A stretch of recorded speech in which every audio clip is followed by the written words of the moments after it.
And so your voice in all of this matters so much. And we just really appreciate you being members of CBN. I'm going to dive in a little deeper into the first bullet point, which is the COVID support calls. And then I'm actually going to invite one of our member program people, Tim, to share a little testimonial about his experience with the support calls that we offered. So as you'll see on the screen, we offered 15 member support calls related to COVID. We actually offered over 20 different calls and webinars in 2020, but 15 of them were just focused on COVID. And through that, we heard from all of you this desire to assess and get to know what the impact of COVID was. And so we developed a survey, and many of you participated in that survey. Thank you very much. And then we also gave you a report on some of the findings of that survey. And some of the things we were analyzing were program start dates. Were those being shifted because of COVID?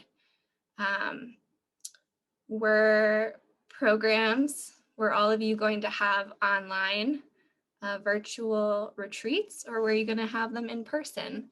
I know that might seem like, wow, that was so long ago that we had to think about those things. And you're right, those were things that, I think that survey happened in April or May. It was early in 2020, but we hope you found some value in that survey and that report. We also, through hosting all these phone calls, heard that self-care was really a needed thing for both you and your volunteers. And so we hosted webinars on those, and webinars are just a one-time offering, so they're separate from our course content. But we were able to host a few webinars on self-care.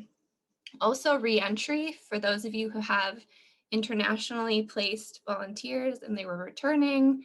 How did they re-enter?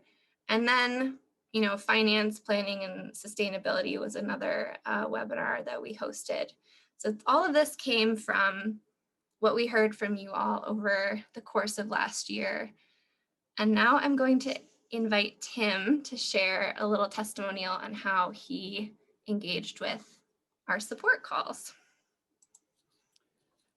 So when I was thinking about the support calls that we've had over the last, whatever we're now, March 300th now, I think, of 2020, one of the things I was thinking about is I believe it was on one of these support calls where we were supposed to share something that was on our desk.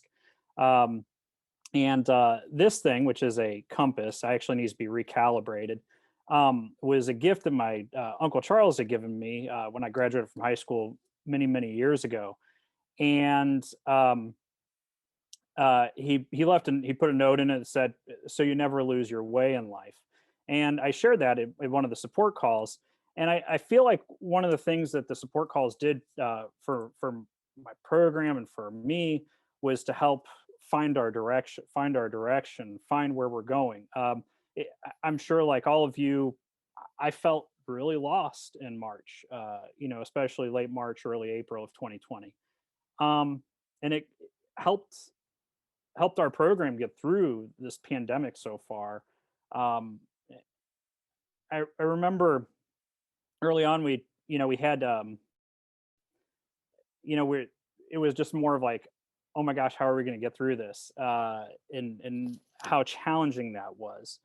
And how it was in the massive amount of change that was going to come to, for me as a director, for our program, for our volunteers, and most importantly, how this was going to impact the people who our volunteers work with. Like all of you, our program faced massive obstacles to getting our volunteers back to work and for our community living situation. Our two volunteers last year both worked at a health clinic that sees anyone regardless of their ability to pay. The clinic did shut down for a short bit, but then opened back up when they put some protocols in.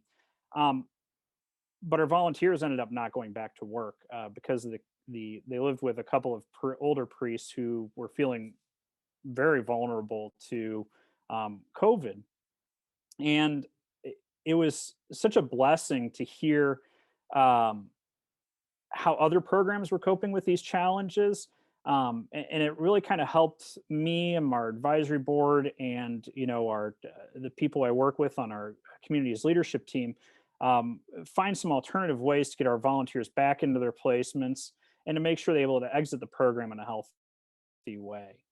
Um, and then the support calls and all the other ways we may all meet together as a community, as a CVN community, have helped my program find ways to welcome our new volunteers in a safe as safe as we can be manner, and to find new ways of recruiting.